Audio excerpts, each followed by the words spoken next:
Praise to the lord. ఈరోజు దేవుడు మనకిచ్చినటువంటి వాగ్దానం ఏంటంటే యెషయా గ్రంథము 58వ అధ్యాయము 8వ వచనం, స్వస్థత నీకు శీఘ్రముగా లభించును. ఆమెన్.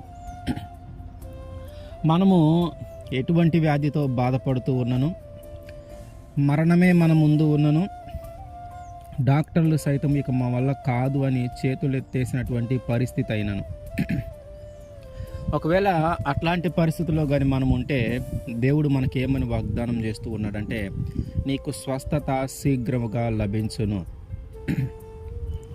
ఏ వ్యాధి వల్ల అయితే నువ్వు బాధపడుతూ ఉన్నావో ఆ వ్యాధి నుండి నేను నిన్ను త్వరగా విడిపిస్తాను అని, ఆ మరణ భయములో నుండి నిన్ను విడిపిస్తాను అని, డాక్టర్లకు సైతం సాధ్యము కాని దానిని నేను సాధ్యము చేసి ఆ పరిస్థితులన్నిటి నుంచి నేను బయటికి తీసుకొని వస్తానని దేవుడు వాగ్దానం చేస్తూ ఉన్నాడు.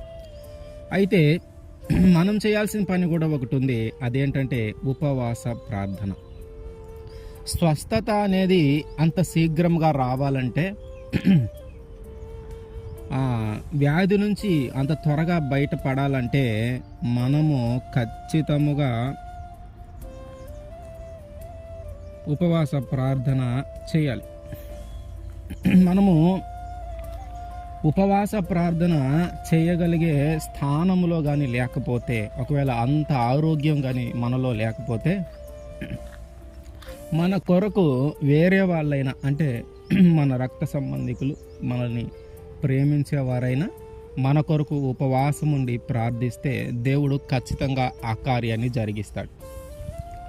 అయితే ఉపవాసం అనేది మనం ఎలా పడితే అలా ఉండొద్దు అని దేవుడు తెలియజేస్తూ ఉన్నాడు. నువ్వు ఉపవాసం ఉండి వ్యర్థమైన మాటలు మాట్లాడకుండా, తగాదాలు ఆడకుండా, ఎవరికి సహాయము చేయకుండా అట్లా నీవు ఉండొద్దు.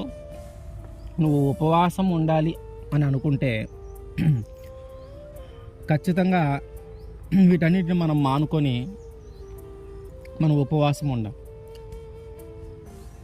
ఒక మంచి మనసుతో, పూర్ణ హృదయముతో, పూర్ణ ఆత్మతో దేవుణ్ణి దగ్గరికి వచ్చి ఒక పశ్చాత్తాపంతో మనం కానీ ఉపవాసం ఉండగలిగితే ఆయన ఖచ్చితంగా మన జీవితంలో శీఘ్రముగా, త్వరగా ఆ యొక్క స్వస్థతను మన జీవితంలోకి అనుగ్రహిస్తాడు.